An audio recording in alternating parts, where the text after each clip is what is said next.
But even in real life, prayers on the football field are commonplace. The question tonight, though, is should they be? Former high school football coach Joe Kennedy coached at Bremerton High School in Washington State.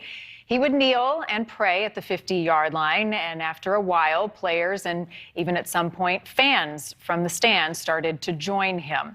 The school asked the coach to stop. He did not and was eventually put on administrative leave.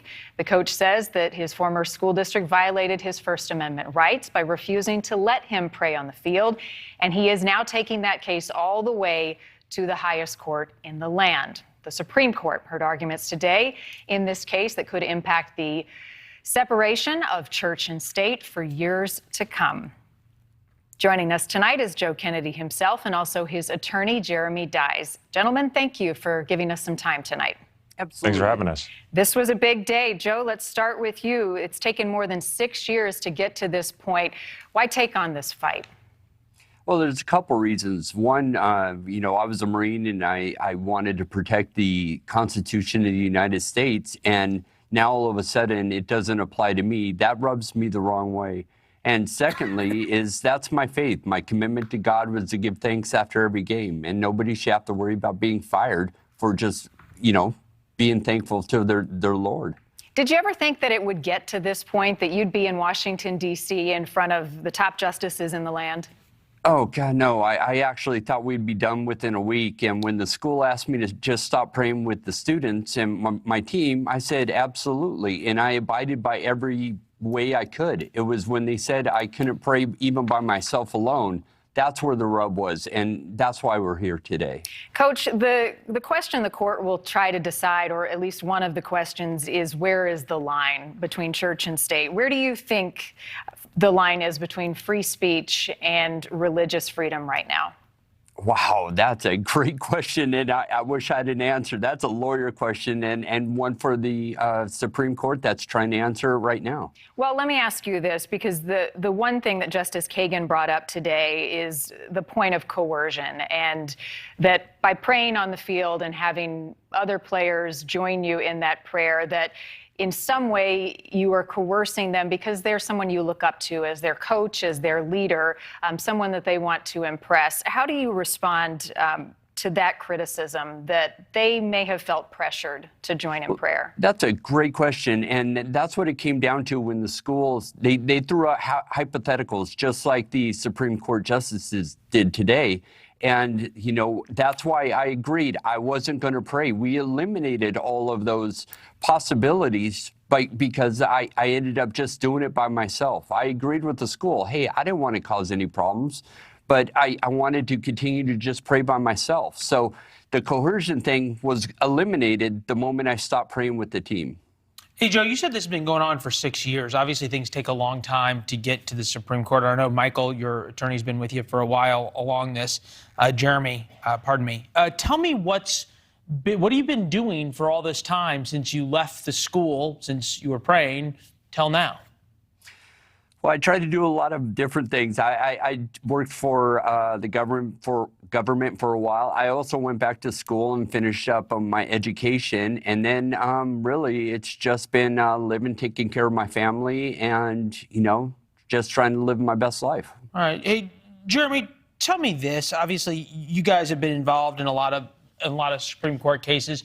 What, as you went through the arguments today, did you find the most important, both from the more conservative side of the bench, and then obviously from Justice Kagan? Then I also saw Justice Sotomayor talking about sort of what happens if somebody walked out with a swastika and prayed or made some kind of scene as though they were being a Nazi as a coach and said, well, that's just my religion. Yeah, look, I think I saw two things. One was the facts that finally came to light here, that Coach Kennedy, when he was asked to stop praying with the students, he did just that, and he no longer prayed with the students. And the justices, they understood that that's what actually happened on the ground, and what he was actually terminated for, what he was suspended for and then terminated for, was for going to a knee at the 50-yard line after the game by himself. And the justices understand that the record is very clear on that fact, that that's how he committed to God to pray, and that's why he was ultimately suspended, and then later on he was fired. The second thing that I noticed is that the school district was quickly backing off of their endorsement claims, that somehow this mere fact of taking a knee in private prayer by himself was an endorsement of religion to violate the Constitution. Well, in reality, it was just that coach was suspended because he could be seen by others engaged in a religious activity. And look, if that's why someone could be fired from their job, then the First Amendment really is devoid of any meaning. If we can simply say, you offend me because I can see you engaged in religious activity, and that's enough to fire a public employee, then no job for any teacher, any coach that is a person of faith is safe.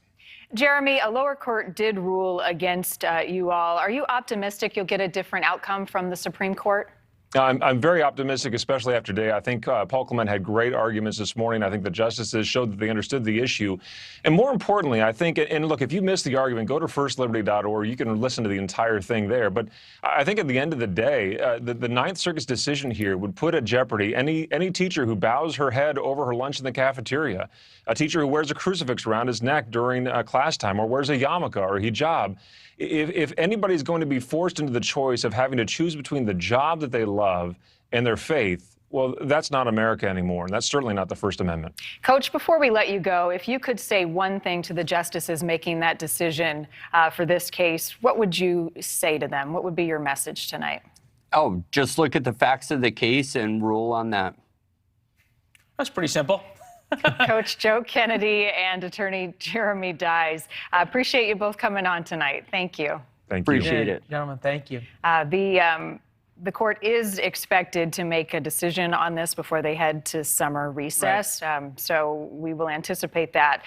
It was interesting to listen to the arguments today. I mean, you heard Justice Kagan talking about the coach is somebody that the players look up to. And so by him demonstrating a prayer on the field, they may be doing so to impress him, to get into the next play. They also made the point that some parents were concerned and expressed their frustrations. But when you hear him saying, I said I would stop, and now 6 years later, here we are in front of the Supreme Court. It is a giant decision.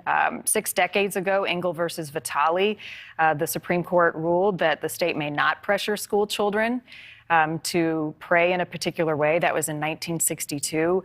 That was the precedent for where we are now. So this could set a new precedent depending on where the court lands. And what is so amazing is that when we started this segment, we did so with that scene from Friday Night Lights of football players being led in prayer, as if that is sort of what we as Americans envision big high school football. Friday Night Lights was based off of some schools in Texas. And in reality, that can never happen. And now we're talking about something from the Supreme Court standpoint that is so much farther down on the sort of continuum of prayer and organized prayer in school than that. So July 1st is the final time to get cases back. You can see the coach praying there. And on the steps of the Supreme Court, you're going to have the case that may overturn Roe v. Wade decided so far this year. This case obviously has huge interest, and then these 2 big border cases. Thanks for watching. Click the red subscribe button below so you can get more of NewsNation's fact-driven, unbiased coverage.